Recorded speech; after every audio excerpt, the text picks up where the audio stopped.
Much better na hindi madamay ang kaalyado niya, kasamahan niya sa Kongreso, nag-resign siya. Yan ang tama. Pero tignan ninyo si Sara Duterte, nandyan na lahat yung ebidensya.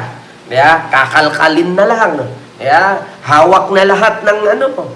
Kaya, anong ginawa? Ayaw pa rin mag-resign. Kaya, pakapalan pa rin ang mukha. Kaya, nagpapataba pa rin ang bulsa. Diba? Solo MC, Ripley's TV, and kay Tirin. Pakapalan pa rin ang mukha. Sir Michael Villarin, kay Ma'am Lily Tonini. Ayan, big love shout out po. Yeah? So, yun po yun. Mga kababayan, yung aking sinasabi sa inyo. Diba? Kasi mahirap eh. Tama naman ang sabi ni Sara Duterte.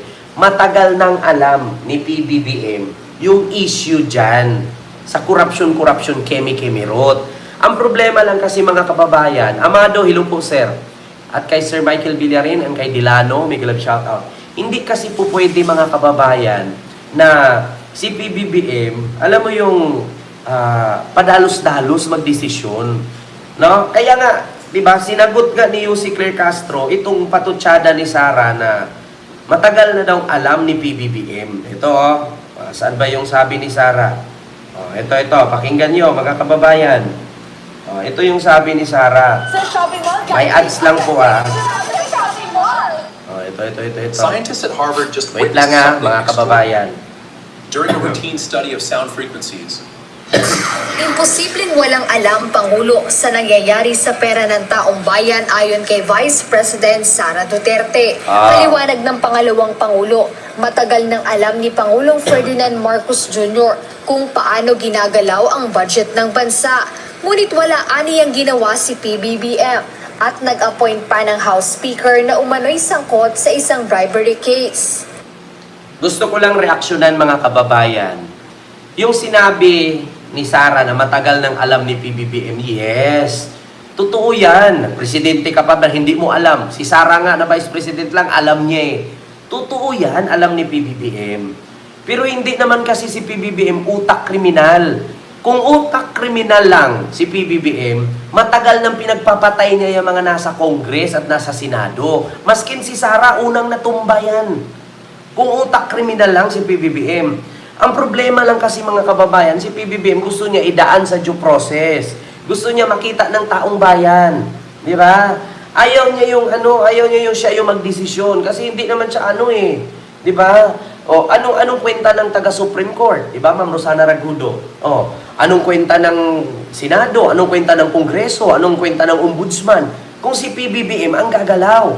Kasi kapag si PBBM gagalaw, ang tawag doon overpower siya. Below the belt siya. Diyan magkukos na ang mga tao maiintriga at magkakalabanin siya. Kaya si PBBM ayaw pangunahan yung mga sangay ng gobyerno na nangangasiwa dyan patungkol sa issue sa korupsyon. Kasi anong kwenta na sinasahuran yan yung Kongreso, Senado, Korte Suprema at Ombudsman kung si PBBM lang naman magdesisyon. Di ba? May DOJ pa. May NBI pa. Di ba? Matagal nang alam ni PBBM yan. Mabagal lang talaga gumalaw yung ating mga nagtatrabaho dyan. Di ba?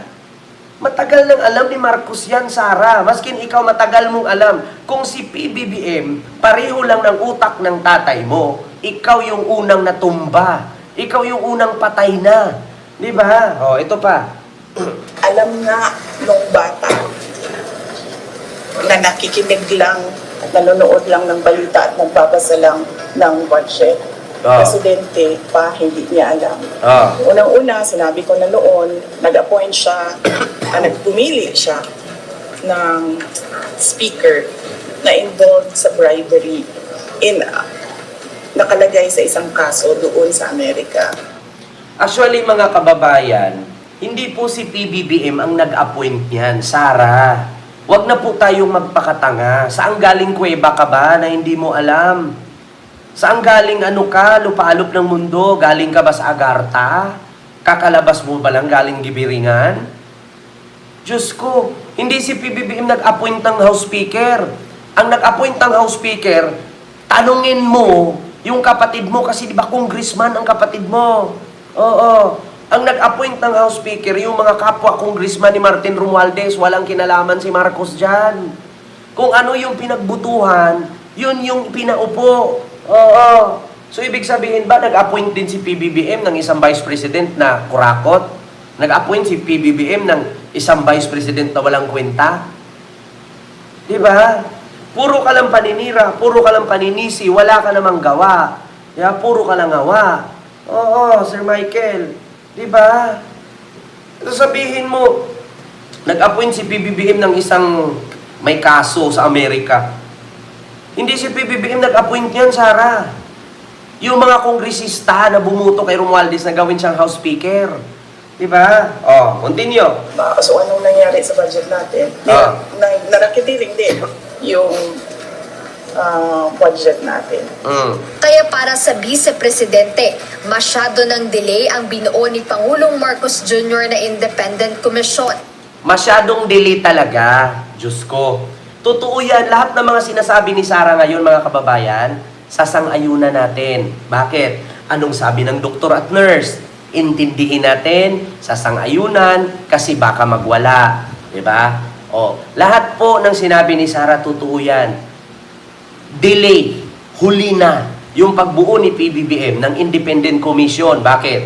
Tignan nyo si Sara. Ano pang habol ng Independent Commission kapag imbestigahan si Sara? Itapos na. Na-brainwash na niya ang Korte Suprema. Na-brainwash na niya ang Senado. Wala ng power ang Kongreso. Huli na talaga. Sabi nga ng nurse at doktor, intindihin na lang natin siya. Kasi pag hindi mo inintindihan, magwawala yan. Totoo yan, huli na talaga. O, continue. Nalayong mag-imbestiga, partikular sa maanumalyang flood control projects. Aniya, kung nakinig lang sana si PBBM sa kanya noon, hindi nahahantong sa ganito kalaki ang problema. Kung nakinig si PBBM sa'yo ngayon, di ba? Kung nakinig si PBBM sa'yo noon, edi sana sangkot si PBBM sa korupsyon mo ngayon. Kung nakinig si PBBM sa'yo, edi sana walang kasong impeachment sa'yo. Kung nakinig lang si PBBM sa'yo, edi sana wala kang kaso sa ombudsman ngayon. Edi absuelto ka lalo. Diba? Ang tanging gawin mo, Sara, diba? Ang pinaka-the best way, Sara, na gawin mo, napakasimple lang. Alam mo, yung pinaka-dangerous, no, na kalaban, ano ba sabi ni Albert Einstein? Ang pinaka-dangerous na kalaban ay yung ignorance. Yeah? Yung ignorance versus ignorance, yan yung pinakamahirap na kalaban. Yan yung pinaka-dangerous. Yung nagpi-feeling may alam ka, kahit alam mo naman sa sarili mo na wala kang alam. Di ba? Oo. I-search niyo ang kasabihan ni Albert Einstein. Ang pinaka-dangerous ay ang ignorance. Kapag ignorance, sapawan mo ng ignorance, mamamatay kang baug. Yeah? Pinanganak kang mahirap, mamamatay kang mahirap. Pinanganak kang pangit, mamamatay kang pangit. Yeah? Ganun. Bakit? DDS eh. Ano ang mga kasabihan ni Albert Einstein? Diba? Totoo yan, mga kababayan. Alam mo, sa totoo lang si Sara, nagpi-feeling magaling. Nagpi-feeling may alam. Magaling ka pala. May alam ka pala. Yeah? Puro kayo kuda. Puro kayo protista. Puro kayo birada kay Marcos. Kasuhan ninyo si Marcos sa ombudsman. Pag na-impeach, pumalit ka. Tignan natin kung anong mangyari sa Pilipinas pag ikaw ang pinuno. Diba, Ma'am Junalyn and kay Rudy Bernardo? Oo. So ito ang sabi niya, mga kababayan. Masyado siyang, hindi niya alam kung ano gagawin at masyado siyang mabagal gumalaw. Mamadali ang Pilipinas. Masyado daw mabagal si PBBM gumalaw. Nagmamadali daw ang Pilipinas. Diyos ko po naman, Sara. Ang Pilipinas, Sara, hindi nagmamadali. Baka ikaw nagmamadali kang kumuha. Ma'am Susan Vergara, hello po. Ma'am Lili Tunini, hello po. Di ba? Ang Pilipinas daw ay nagmamadali. Hindi nagmamadali ang Pilipinas, Sara. Kung nagmamadali lang ang Pilipinas, kung ako papipilin, silaban ko na yung Malacanang ngayon. Kaya, hindi nagmamadali ang Pilipinas, kayo lang yung nagmamadali. Biruin ninyo. Di ba, bago pa lang si PBBM nakaupo, pinagplanuhan yun ng ipa-impeach ng tatay mo. Kaso lang, ang nangyari, yung tatay mo ang nakulong eh.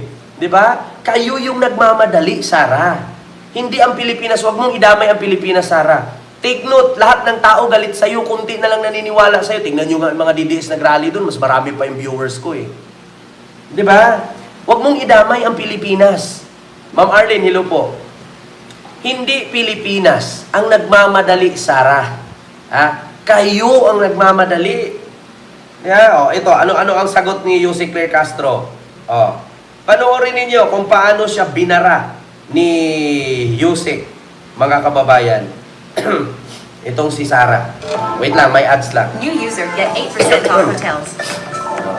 Ito na, pakinggan nyo, Ma'am Eli De Los Santos, sino po? Nagmamadali daw ang Pilipinas. Huwag, Sara. Malayo pa 2028. Ang pag-iimbestiga po ay hindi po kailangang isang araw lang. Hindi po naniniwala ang Pangulo sa isang EJK style, walang imbestigahan, libingan ang hantungan. Yes. Hindi Kita ninyo? Ang pag-imbestiga, hindi nagmamadali.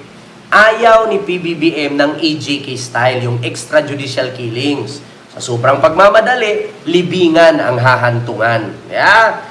Ganun na mga, alam nyo yung utak kasi ni Sara, kriminal. Oo. Gusto mo pala nagmamadali, edi tumulong ka, putang ina ka. Diba? Gusto mo magmamadali. Gusto mo, sorry to say, walang pinagkaiba si Sara sa kalaban ng tatay ni Marcos. Anong sabi noon ng kalaban ng tatay ni Bongbong? Hanggat nakikita natin yung proyektong gawa ni Marcos, manatiling papaniwalaan siya ng tao. Mas maiging, wag nating gamitin. Di ba? Kung nagmamadali para Sara, ang Pilipinas, di sana tumulong ka. Bakit ayaw mong tumulong? Bakit? Kasi mapupuri si Marcos, hindi ikaw. Kita mo no? Wala kang pinagkaiba sa kalaban ng tatay ni Marcos noon. Anong sabi ng kalaban ng tatay ni Marcos? Hanggat gamitin natin yung mga proyekto na gawa ni Marcos, manatili siyang mahalin at maalala ng tao, mas maganda, wag nating gamitin yan. Para makalimutan siya ng taong bayan. Alam ko yan eh. Huwag kayo galit sa akin, kakamping ka.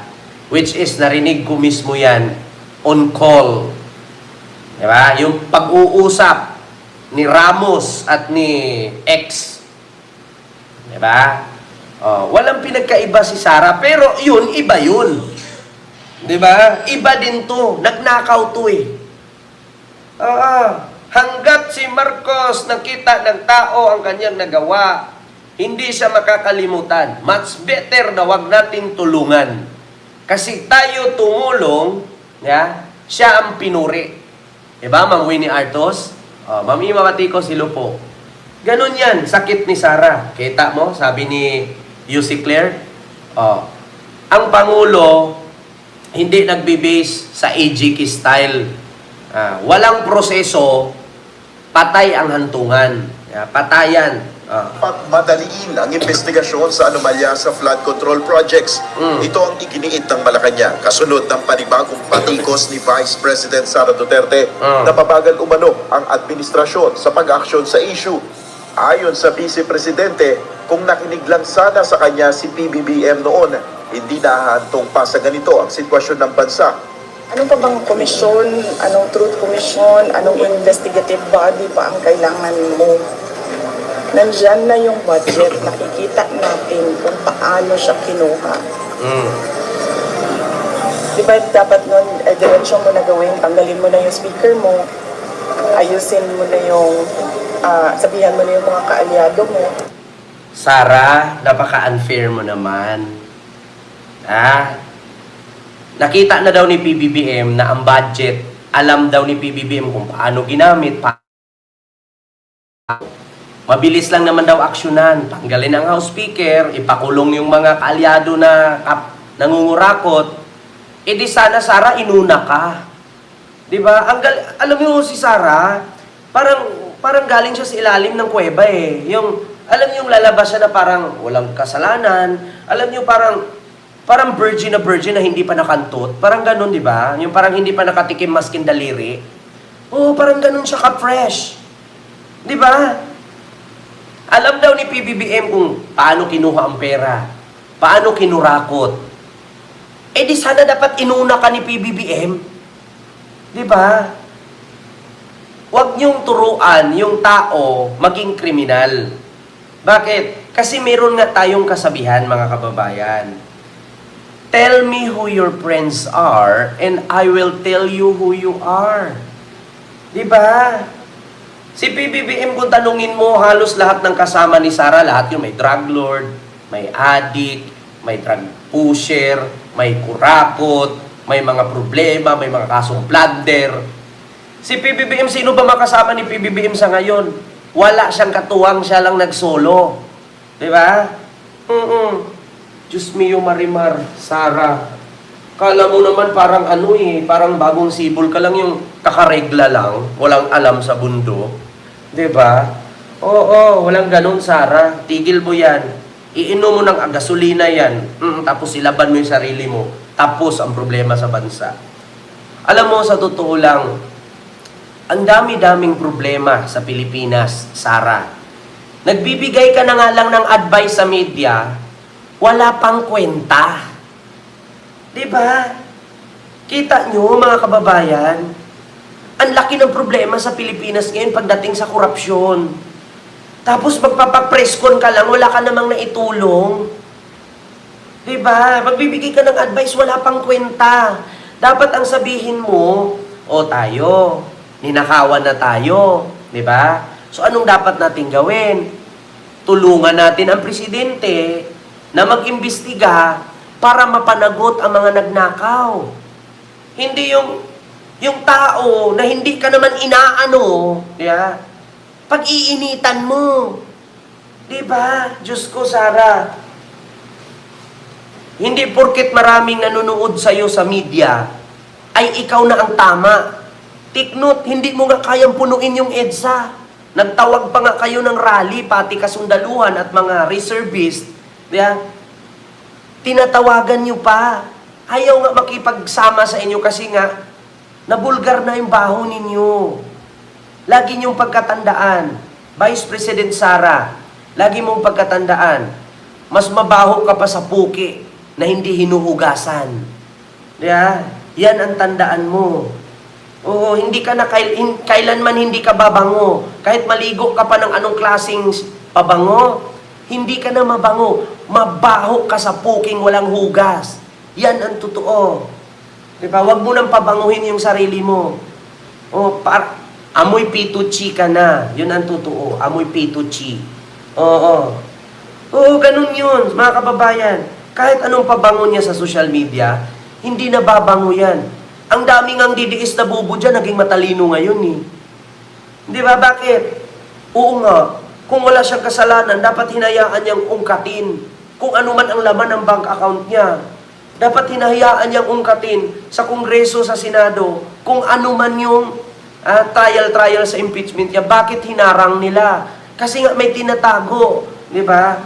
Kahit anong pabango mo, Vice President Sara, hindi ka nababango. Mas mabaho ka pa sa kanal. Buti pa nga ang kanal, araw-araw mong naamoy, immune ka eh. Pero yung amoy mo, hindi namin maintindihan. Oo.